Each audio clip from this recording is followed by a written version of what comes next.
In this episode, you'll discover what science reveals about how hope can reshape inflammation, immune signaling, and even survival trajectories.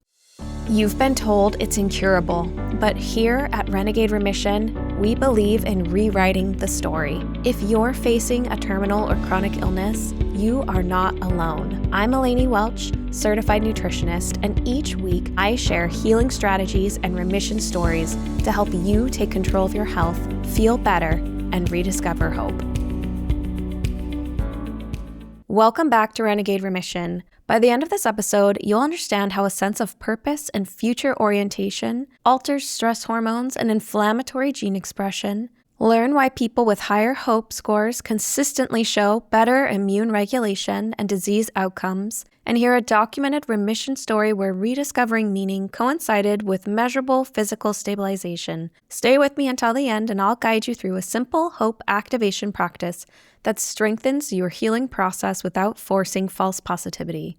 Hope is often dismissed as emotional fluff. In medical settings, it can feel fragile, sentimental, or even naive. But researchers studying health psychology and psychoneuroimmunology have discovered that hope is not merely a feeling. It is a measurable biological orientation towards the future. Hope is not denial, and it is not pretending everything will be okay. It is the nervous system's decision that the future still matters. And when the brain believes that the future matters, the body prepares for it differently. Inflammatory signaling shifts, stress hormone rhythms change, immune cell communication becomes more coordinated, treatment engagement improves, and even gene expression patterns associated with chronic stress can change. Before we explore the science, let me share a real survivor narrative documented in Bernie Siegel's book, Love, Medicine, and Miracles. In the 1970s, surgeon Dr. Bernie Siegel began noticing something unusual among some of the patients he treated for serious cancer.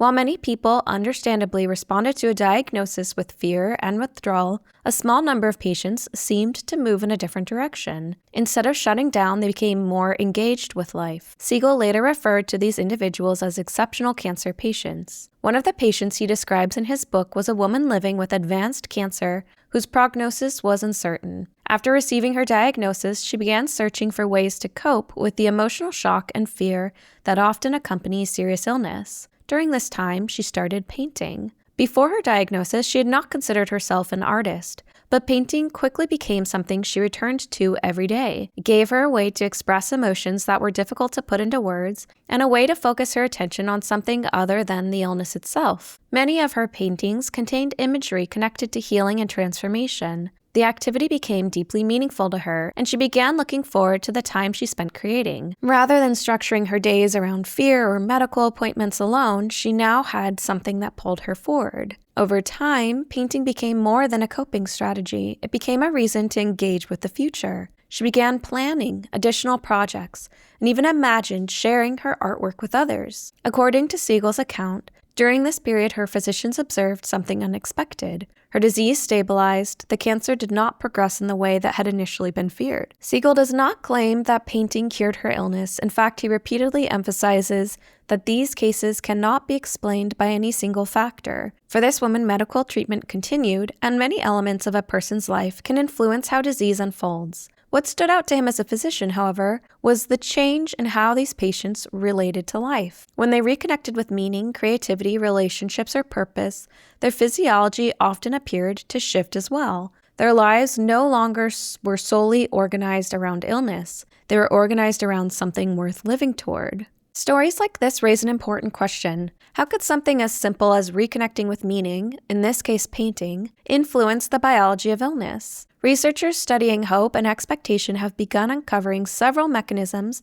that may help explain why the brain's orientation towards the future can reshape stress signaling, inflammation, and immune regulation. The first is that hope activates the brain's future-oriented network, which reduces threat signaling. This involves prefrontal cortex regulation of the stress response. When a person experiences hope, even fragile hope, brain imaging shows increased activity in the medial prefrontal cortex and anterior cingulate cortex. These areas govern planning, meaning, and future-oriented thinking. At the same time, activity decreases in the amygdala, which is the brain's threat detection center. Why this matters biologically is that chronic threat signaling drives elevated cortisol, increased inflammatory cytokines like interleukin-6 and TNF-alpha, and impaired immune regulation. Research in effective neuroscience shows that future-oriented thinking reduces sympathetic nervous system activation and shifts physiology towards repair and restoration. In simple terms, when the brain believes a future exists, the body reduces emergency mode signaling.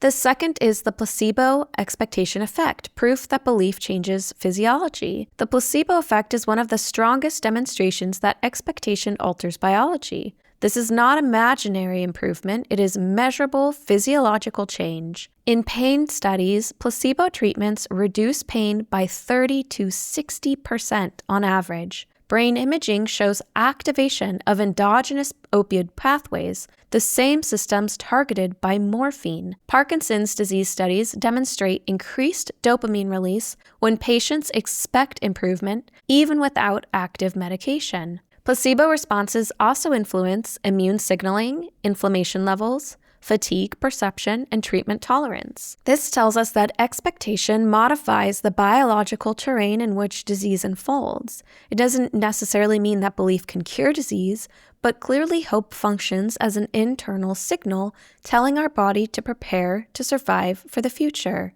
The third way that hope can influence our physiology is that hope alters gene expression linked to inflammation. One of the most fascinating discoveries in psychoneuroimmunology is that emotional states influence which genes turn on or off. Research on eudaimonic well-being, which is purposeful, meaningful, positive states closely related to hope, found that people reporting higher meaning and future orientation showed decreased expression of pro-inflammatory genes, reduced activity of inflammatory pathways, and increased antiviral gene expression. This means that hope does not just change your mood, it changes immune programming at the genetic level. The fourth pathway through which hope influences our physiology is that hope increases dopamine, and dopamine regulates immunity. Hope activates dopamine pathways, but not in the way pleasure or reward does. Instead, dopamine rises in anticipation and motivation. Dopamine influences immune cell communication,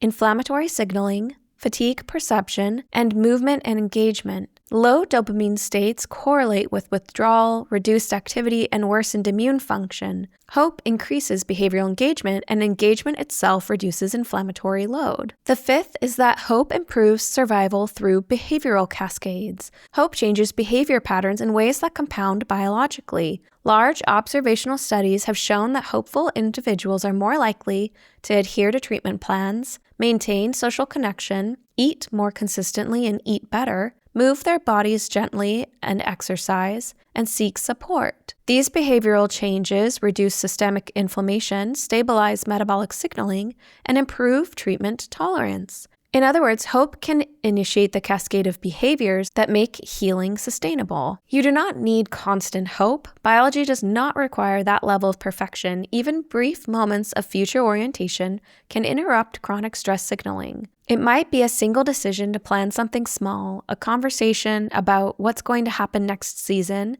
or finding a reason to show up next month. This level of hope is all about telling your nervous system that survival is worth the investment.